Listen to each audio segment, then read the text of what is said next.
What's up, Netrunners? Welcome to PeachHack. My name is Ben, and I'm joined once again by Aaron. How's it going, Aaron? Hey, Ben. How are you? I'm doing great. Glad to have you back once again.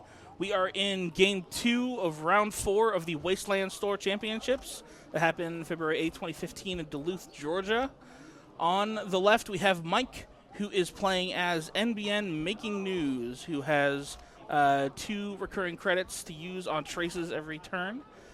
And on the right, he is playing against Michael, who is running as the brand new Edward Kim, who can trash the first operation that he accesses each turn.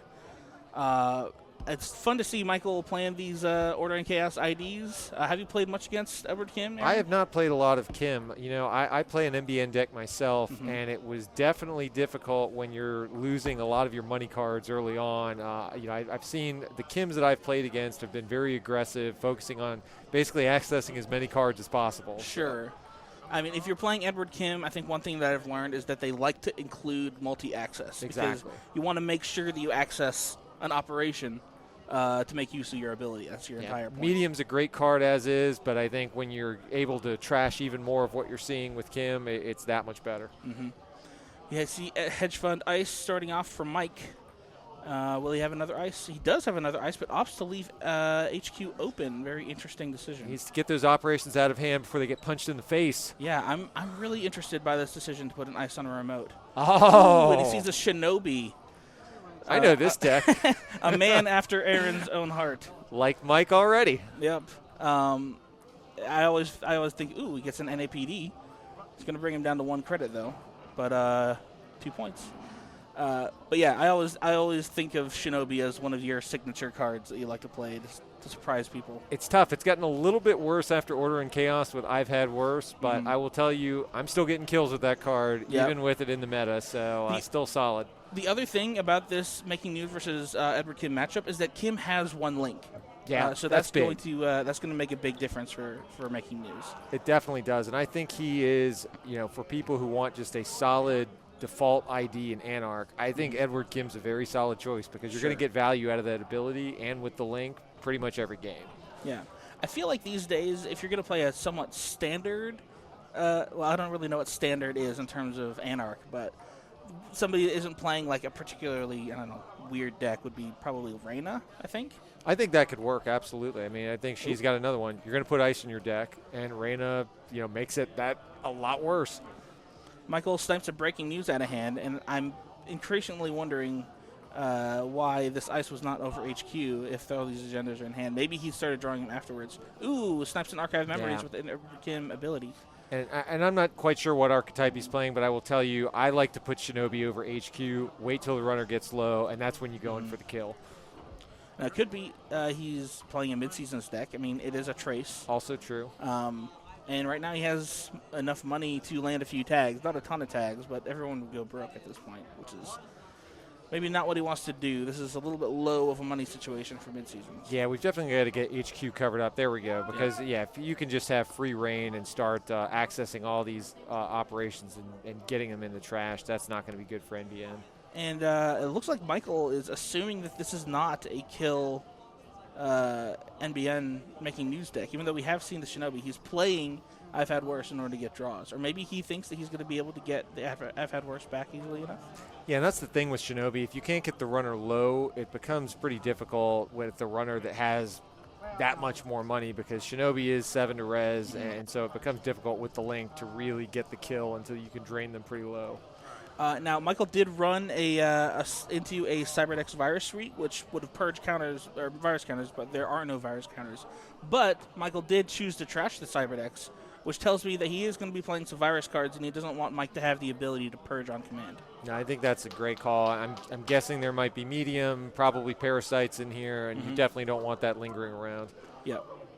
Cyberdex Virus Suite is a great tool to shut down data suckers, I think. It's because usually the common way to build up data suckers is to run archives a bunch. Yep, I see an account siphon and a pretty alt-art Crypsis lingering around in Michael's hand, it looks like. Indeed. And he did discard a Mimic, interestingly. Either he has another Mimic in hand or has a better way to deal with with sentries in hand. Yeah, I can see that. I run Draco in this, and I usually, when I know I'm running against a Mimic deck, I just set it at 4 to annoy them and put it out of range. So, Hunter, here we go. Running R&D or hints at Hunter. Mimic won't do anything against that, so. Yeah, I think you're right. If I'm seeing this, I'm guessing we're on a mid-seasons deck at that point. Yeah. And this is a Trace 3, and it looks like Michael decides to take the tag, which is interesting. I wasn't paying attention to see if he pumped the tag or pumped the Trace at all. Doesn't see anything in R&D. Michael shakes the tag and takes some money from Armitage. And taking his time, I mean, R&D is pretty porous right now. Yeah, that's the problem is he's at 3 points. So mid-seasons works when you're about to close out the win and the runner doesn't have a lot of points. But at this point, I mean, it is a viable way to win if Michael just gets the medium out to just go for a couple of runs and win the game. Yeah. The other interesting thing about the Hunter here is at a Trace 3 with a link of 1, if Mike does not pump the Trace at all, then it's the same cost to shake the tag as it is to pay the Trace. That's exactly right. And actually, you save a click if you pay the Trace. So basically, you can get through Hunter for 2 credits. Ooh, and here comes the account siphon. What is that ice over HQ? That could be the Shinobi.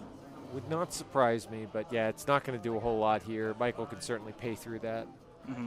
Now, I saw that Mike has a Sansan way off to the side in one of those remotes. So maybe he's considering raising the Sansan to save some of that money. Ooh, we do see the Shinobi. And the nice thing is, even if Michael elects to beat the Traces, Mike can dump the rest of his money into the Traces to go to 0 credits to make sure that Michael doesn't get any money out of this account siphon. But then on the other hand, I mean, Michael he's going to be broke perfectly anyway. happy with that. I mean, the point is that the corpse broke, and that's the important part.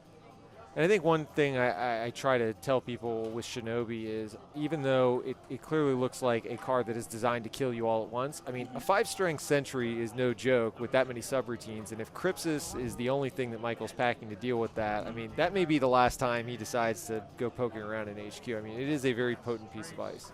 It looks like Mike didn't pump the first Trace, which Michael could get through easily, and then doesn't pump the second, so Michael pays 1. And then on the third Trace, he pumps it using all of his money and the NBN recurring credits. And Michael opts to take damage rather than pay through it. My guess is he's probably running at least a copy of Deja Vu to be able to get Crypsis and another virus back. So that may be why he just doesn't really care. But, Yep, and only a pop-up was able to be rezzed. I mean, that gave Mike some money, but it wasn't enough to res whatever that ice was. And Michael was able to get through that pop-up with just the bad pub from the Shinobi and takes an Astro Script, and he is very close to game point. Yeah, at this point, NBN is not about shutting you out. I mean, if you get down like this and you're on 0 points, there's not much of a way back into this game. At this point, unless he's got some hard end-run ice and makes Michael slow down and install some breakers, if I'm Michael, I'm just hitting R&D as hard as I possibly can. I'm trying to really figure out what exactly this NBN deck is. Because we haven't really seen any tag punishment yet. I mean, it's hard to see the hand, so I don't know if he's running C-Source or mid-seasons. Yeah, I've got to believe there's closed accounts somewhere in there. I mean, to me, that's the most economical. If you're going to run ice this big, you need something where you can just, for 1 credit, make them as broke as you are. Yeah, I guess what I'm saying is that it feels like that's a little bit of everything. He's got the Sansan for the fast advance. He's got Shinobi for using Trace stuff. He's got Hunter for tags, I suppose. Yeah, and this stuff all costs a lot of money. That's the hard part, to your point. You can't do it all. I feel like Hunter's a rather underrated ice. It's only 1 to res. It is.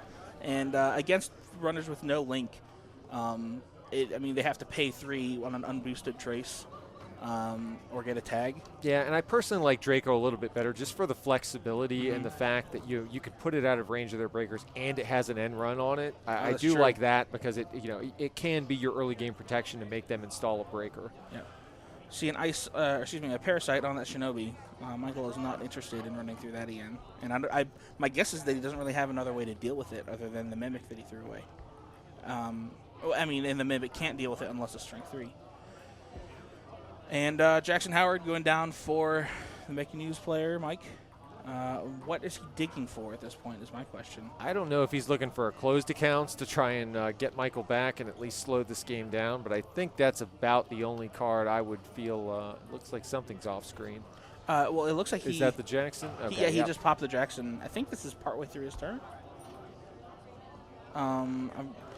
Maybe the thing that he's looking for was in the archives and he didn't realize it. And so he decides to pop the Jackson so that it goes back into R&D. Definitely could be. I mean, I don't know if he's just trying to thin out or help the density of R&D because he knows Michael's coming back there to try and win the game. But, yeah, good point. I'm just surprised that he would have popped it partway through his turn. Oh, because he wanted to install something else in that remote. That's why. I see. That makes sense. Makes sense to me. And we do see that Crypsis. Nice hot alt art Crypsis. Don't see that every day. You don't. Hashtag swag. Speaking of swag, Mike has got the nice Project Beal playmat. And Mike decides to run that remote. Uses pop-up or bad pub to go through pop-up. And we see an RSVP. Well, the ordering's not perfect. Ideally, you'd like the RSVP over pop-up, but True. if there's something, whether it's there you go. That's what it's designed for. Sure. And, I mean, yeah, Michael can run through to see if just in case there is something that's free to do something with. That's the fun part about RSVP. It just kind of teases you as you're looking at that NAPD or the Ash or the Sand that you don't get to steal. Yeah, but, I agree that RSVP pop-up would be the nice ordering. Or pop-up, RSVP and then the pop-up after it. But, well, maybe if you're playing a deck that doesn't mind if that run ends or not. We're going NBN Super Server style. Yep. 3 ice on that server now. Does Mike have the money to res everything and score stuff, though? He hasn't advanced that NAPD, so he can't score unless he pulls a Biotic out of somewhere. I mean, we've seen Influence on Shinobi. Where else have we seen Influence? Trying to think if there's anything else. I think we saw an Archive Memories. Sure, there you go. I haven't really seen much Wayland stuff, so I don't know. He could have a Biotic somewhere. I mean, I spend a lot of my influence on the ice, so I put an Ichi, a Caduceus, things like that. Maybe that's in the deck, but yeah, it is an interesting choice. And a Desperado for Michael. That's definitely going to be. I feel like having Desperado is a sign of aggression in Kin, that you're going to be running a lot. Yeah, this is like kind of a Gabriel Santiago deck with the ID swapped, at least in terms of theme. You know, you've got the Parasites, you've got the Desperado, the old school Crypsis. I mean, I do like the feel of this. And a Sweeps Week and more ice for Mike. 8 credits to his name, and he advances that NAPD once. Now, if Michael still has to be able to get through that RSVP if he wants to steal that NAPD. He might just let that NAPD go and make Mike spend money to protect it and score it. Yeah, I think that could work. And I think maybe at this point, I mean, Mike doesn't have a ton of money. You maybe just put him to the test and try to go through R&D and just see if he spends money, and then you can try and go back, get a little bit of money later to try and steal that NAPD, because I think he's got to defend so many places at this point. Yeah, and that's a good point. I'm a little surprised that Michael hasn't at least checked what that ice is over R&D. I guess he's trying to put himself back into a place economically that he can make runs on R&D repeatedly, so he could try to multi-access and kill operations or steal the winning agenda. Definitely. I mean, if he had a data sucker, I mean, I think at this point, I know he's got the same old thing. If he could account siphon again, I mean, he could absolutely end this game, get back some money, and then run through and break the RSVP, knowing that none of the other ice can be rezzed over the remote. That would be huge. NAPD gets advanced 2 more times. Is he not going to score it, though? He's really teasing Michael over here. He really wants to make Michael run. He's probably trying to just get a run for taxing. Oh, and then hedge fund, yeah. I think Michael has resolved to let Mike score that NAPD. I think he's okay with it. And this is the problem. I mean, if this is really a mid-seasons play, right, this always works when you're on the runner having no agendas, but when they're at game point, you really have to start banging out agendas at that point. You're not playing the game you maybe designed the deck for. And, I mean, that NAPD is the winning agenda, right? I mean, the fact that Mike is not scoring it right away out of fear that Michael will win has got to tell you that those ice are probably something scary. Yeah, I agree. Unless it's like an insane bluff and he just wants Michael to think that. And then you get into Netrunner territory of mind games. Yeah, at this point. Ooh. Okay, so he may be trying to go NAPD to NAPD and just put Michael to the test since he doesn't have a lot of money. Yeah, so he's able to advance, score, install, advance. But that Shinobi is now dead. HQ is wide open. He needs to go for an account siphon quick. I would, if it's me, I'm same old thing into account siphon, and then if I've got clicks either this turn or next turn, I'm checking that remote while he's low on money. Now, having said that, if he does account siphon, Mike does have that Sansan out to the side to dump money into. We are going to same old thing account siphon. So here it comes. And it looks like he's certainly considering it. Yep, he does res the Sansan. And I'm okay with that. I mean, even if he scores an Astro off this next turn, I mean, you know that the winning agenda is likely on the table already in that remote with 4 ice over it. So I think Michael has different alternatives. I mean, HQ's wide open. He could pull it straight out of his hand at this point. He's got Desperado giving him money the whole time. So Michael's in the driver's seat. He's got a lot of options. And an Archer was pulled out of hand on that HQ run, which is some influence, which is interesting. Another pop-up. Yeah, and this will certainly help, but, you know, if Michael just pulls the winning agenda off this, it doesn't do a whole lot of good. Oh, and it looks like Michael is not going to continue the run. He was just wanting Mike to spend money, and so it looks like he paid the bad pub to get through the pop-up, and then he's going to, or no, he is going to continue. I think he was considering not going, and he decides he wants to continue. At this point, he can certainly break RSVP, and if that's the NAPD, he's got plenty of money left. Oh! Aggressive Secretary. Very nice bait. That is a fun one. You were asking the question of where's the influence, and she just arrived. And Christmas, I think, so Michael decided not to break RSVP with Crypsis. He decided to run through and see if it was free. And it turns out to be the aggressive Secretary. You know, the only problem here is that it's an awesome play, but the reality of it is you've got HQ still wide open, you've got Michael with money and a Desperado, and you've got Hunter as your only defense on 2 credits. So Michael's still got a lot of options, and he's not out of this. And, you know, it didn't really kind of set back his game in the way that normally an aggressive Secretary, you just kind of want to scoop up your cards, go to the corner and cry. Yeah. Great bait, mate. I rate it 9 out of 10. So, I mean, that was a great move. No breakers now for Michael. But what is your next move now here as Mike? You have a Res Sansan and 2 credits. If you have an Astro or a Beal or something, you could score it and go completely broke. Yeah, I mean, he's got the marked accounts going. So in my mind, I mean, Michael's not going to try. I don't think Michael, he might trash the Sansan, but I don't think he's going after marked accounts. So in my mind, I mean, he's at the point where if the Sansan stays around, it's perfectly viable to just try and chain out agendas. But, yeah, Michael's doing the right thing by getting this off the table. You don't want to give up a loss to just top-decking agendas. Oh, it looks like there was a pad campaign off screen. I hadn't noticed that Mike put something. I try to tell players to make sure that they keep their cards within the can. I put, like, pieces of tape that you might be able to see there. But sometimes they forget. It happens. A Shoot the Moon. Punch it in the face. What? Well, okay, so Shoot the Moon tells me that Mike is definitely running psychographics. Yeah, I think you're right. And that's an interesting. I haven't seen enough big ice to really justify it yet. I don't know if he's got toll boosts or whatnot. I mean, usually I want a few juicy pieces of ice, like a flare or something else. Oh, yeah. Or it could be an include where he installs a face-down breaking news and then advance twice score and then Shoot the Moon. Yeah. He might not be running psychographics. And he reses that pad campaign, and with marked accounts pad campaign, he basically gains $0 for that turn.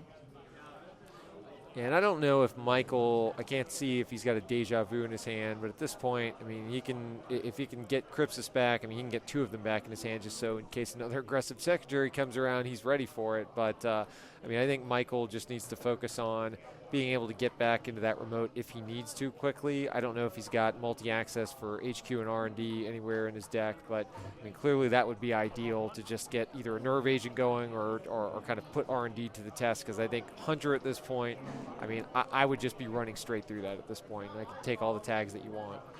Yeah, I'm surprised that we haven't seen any multi-access out of Kim yet, whether it's Nerve Agent, Medium, Legwork, Maker's Eye, whatever. Yep. It could be that he just hasn't been able to draw it yet. Yeah, here we go. This is what we need to do. Yeah, just put R&D to the test. Yep. He's broke.